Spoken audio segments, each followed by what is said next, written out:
போகிறீர்கள். ரகுகுலத்தின் அத்தியாயமே முடிய போகின்றது. ஓடிவிடு சூர்பனகை. பெண்களை தாக்குவது எங்கள் ரகுகுலத்தின் வழக்கமே அல்ல.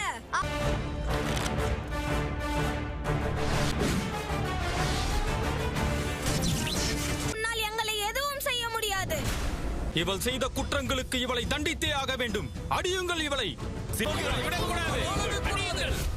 அவளை கொல்லுங்கள். நிறுத்துங்கள். அவர்கள் கொடியவர்களாக இருந்தாலும் அவர்களும் ஒரு பெண் தானே, ஒருவருக்கு தாய் தானே. அவர்களுக்கு மட்டும்தான் இந்த உலகத்தில் உயிரை படைக்கும் தகுதி இருக்கிறது. நீங்கள் அனைவரும் அறிவும் ஆற்றலும் நிறைந்தவர்கள். பூமியான மிதிலையில் பிறந்தவர்கள். இப்படிப்பட்ட தவறை தாம் செய்யக்கூடாது.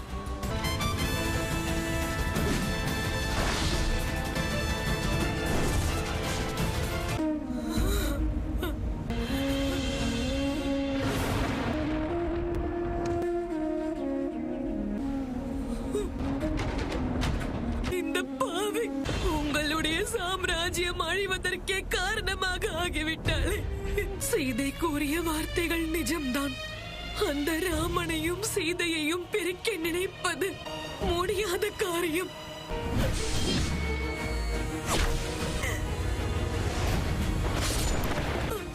அவளை கொல்லுங்கள். நிறுத்துங்கள். கொடியவர்களாக இருந்தாலும் அவர்களும் ஒரு பெண் தானே. எந்த ராமனையும் சீதையையும் பிரித்தே தீருவேன் என்ற முயற்சியில் ஈடுபட்டேன். அதில் உன்னுடைய தங்கை படுதோல்வி அடைந்து விட்டார். சீதா, தோல்வியை ஏற்கிறேன். என் அசுர குலம், என்னுடைய குடும்பம் இரண்டும் அழிவதற்கு நானே காரணமாகிவிட்டேன். வாழ்க ராமன், வாழ்க ராமன்.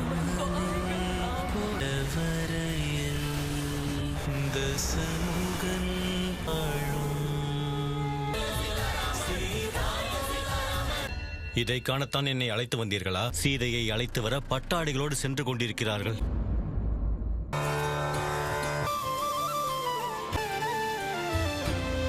அம்மா,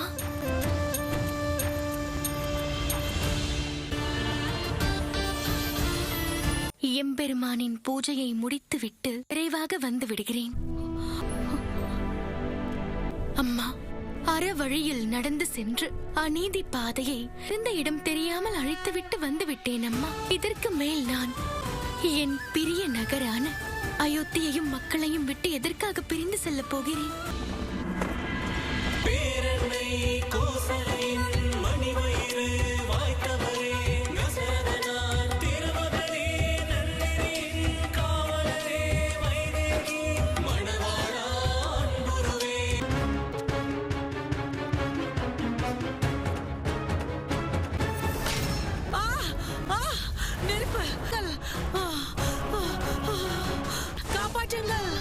பற்றியதற்கு நன்றி இளவரசே.